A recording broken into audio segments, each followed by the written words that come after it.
වෙලාව 12:10යි.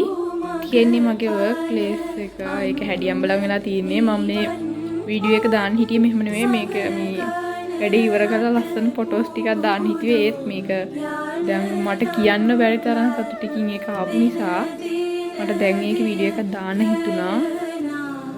අපි බලන්න මම මොකද හැදුවේ කියලා.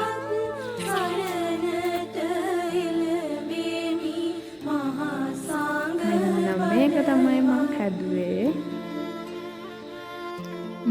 මම හැදුවේ. මේක පැටර්න් එක ලියන්න නම් මට සති 3ක් විතර ගියා. ඒත් මම ඒකේ වැඩ පටන් ගන්න ටික ටික ඉවර කරලා හිමීට ඉවර කරලා අද තමයි ටිකක් ෆිනිෂින් එකට ඉවර කරගත්තේ. ඒත් මේකේ නේත්‍රා තියන්න තියෙනවා.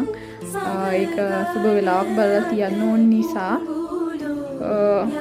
ඒක හෙට උදේට කරන්න හිතුවා. ඒ නිසා මම මේකේ ෆිනිෂින් එක වෙන්න නේත්‍රා තිබ්බේ නැහැ.